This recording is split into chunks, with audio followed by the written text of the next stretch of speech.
राजनगर नाम के गांव में एक इच्छाधारी नागिन चुड़ैल का साया था। उसका सर तो चुड़ैल का, लेकिन बाकी हिस्सा सांप का था। वो गांव से बाहर बने खंडहर के पास रहती थी और आने जाने वाले लोगों को खा जाती। इन गांव वालों को जब तक मैं सबक नहीं सिखाऊंगी, मैं यहाँ से नहीं जाऊंगी। मेरी बेटी को पैदा होते ही मार दिया, इनकी वजह से ही मैं आज इस हालत में हूँ। दूसरी ओर गांव में बंटी और मोना के घर 2 जुड़वा बच्चे हो जाते हैं, जिनमें से एक लड़का और एक लड़की होते हैं। हे भगवान, ये तेरी कैसी लीला है। इतनी गरीबी में भी मुझे 2 जुड़वा बच्चे दे दिए। मैं इनको कैसे पालूंगा। तभी बंटी मोना से छिपकर लड़की को उसी खंडहर में छोड़ देता है।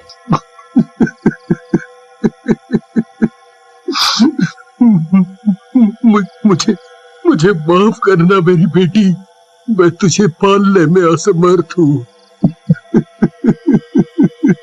बंटी रोती हुई बच्ची को छोड़कर चला जाता है।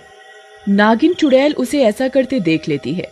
अरे वाह, कितनी प्यारी बच्ची है, नरम मांस, इसे खाने में तो मजा आ जाएगा।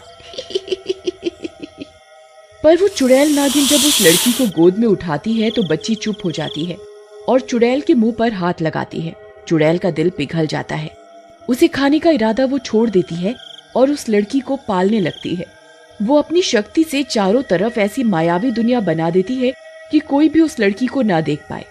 धीरे धीरे वो लड़की बड़ी होने लग जाती है। वहीं बाकी चुड़ैलों को भी इसका पता चलता है तो वे उस नागिन चुड़ैल के पास आ जाती हैं। कहाँ है नागिन चुड़ैल, बाहर निकल, कहाँ है? ऐसी आवाजें सुनकर नागिन चुड़ैल बाहर आ जाती है। क्या हुआ? तुम लोग इतने गुस्से में क्यों हो? क्या हुआ? ये तो क्या कर रही है नागिन? तू हमारी बिरादरी का नाम क्यों खराब करने पर तुली है? एक इंसान के बच्चे को क्यों पाल रही है? तभी वो लड़की जिसका नाम नागिन चुड़ैल ने रूपा रखा होता है बाहर आ जाती है। अरे माँ, ये कौन आंटी है जो तुम्हें इतने गुस्से से बोल रही है? देखो आंटी, आप मेरी माँ को ऐसे बुरा भला मत बोलो, ये मेरी माँ है। नागिन, तेरी लड़की तो बहुत समझदार है, लेकिन तूने इसे अपने बारे में कुछ बताया कभी? चुड़ैल की ऐसी बातें सुनकर नागिन चुड़ैल काफी डर जाती है। जब टाइम आएगा तो मैं बता दूंगी, चलो अब तुम सब फुटो यहाँ से। ऐसा कहकर नागिन चुड़ैल उन सभी चुड़ैलों को वहां से भगा देती है। लेकिन रूपा को ये सारी बातें कुछ अजीब लगती हैं और वो नागिन चुड़ैल से पूछने लग जाती है। माँ, ये सब क्या बातें कर रही थी और क्या बात है जो तुमने मुझसे छिपा रखी है? बोलो। कुछ नहीं रूपा बेटी। भला मैं तुझसे क्यों कुछ छुपाऊंगी? बोलो। नहीं माँ, कुछ ना कुछ तो जरूर है जो तुम मुझसे छुपा रही हो, और मैं एक दिन पता लगा कर रहूंगी। ऐसा कहकर रूपा वहां से चली जाती है। कुछ दिनों बाद एक रात नागिन चुड़ैल खंडहर के बाहर एक आदमी को खा रही होती है। उसके खाने की आवाज से रूपा की आंख खुल जाती है और वो बाहर आ जाती है। अरे माँ, ये तुम क्या कर रही हो? ये तुम किसे खा रही हो? ये कौन है जिसे तुम खा रही हो? तू यहाँ क्यों आई रूपा? मैंने कहा था ना कभी इस खंडहर के बाहर मत आना, लेकिन फिर भी तू आ गई। माँ, मैं शोर सुनकर बाहर आ गई, लेकिन तुम ये क्या कर रही हो? ये क्या है? तुम मांस खा रही हो? ये गलत बात है, मुझे तो तुम ये नहीं खिलाती। अब तू इतनी बड़ी हो गई है कि मुझे समझाएगी कि क्या गलत है क्या सही। सही कहती थी वो मेरी चुड़ैल सहेलियां। तुम इंसान हो ही ऐसे, और फिर तू भी तो इंसान की ही औलाद है ना? इंसानों की औलाद मतलब माँ? क्या मैं तुम्हारी बेटी नहीं हूँ? बोलो ना माँ, बोलो। लेकिन नागिन चुड़ैल को तब तक अपनी गलती का एहसास हो जाता है। तू मेरी ही बेटी है रूपा, मैंने तुझे जन्म नहीं दिया तो क्या हुआ, पाला तो है। तू मेरी ही बेटी है। अगर तुमने मुझे जन्म नहीं दिया तो मैं कौन हूँ? कौन है मेरे माता पिता? फिर नागिन चुड़ैल रूपा को पूरी बात बताती है। नागिन चुड़ैल की बात सुनकर रूपा उसके पैरों में गिर जाती है। माँ, मैं सचमुच बहुत खुश नसीब हूँ जो तुम मेरी माँ हो। मुझे मेरे असली माँ बाबा ने छोड़ दिया, लेकिन तुमने मुझे पाला। ऐसा कहकर रूपा नागिन चुड़ैल के गले मिलकर रोने लग जाती है। दूसरी तरफ गांव में रोज रोज आदमी और जानवरों के गायब होने की वजह से गांव वाले परेशान हो जाते हैं और उस खंडहर में से नागिन चुड़ैल को भगाने का सोचते हैं।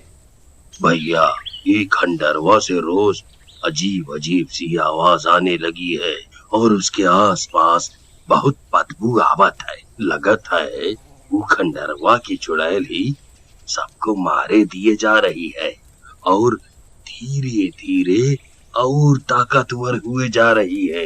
हाँ सरपंच जी, हमको भी यही लागत है।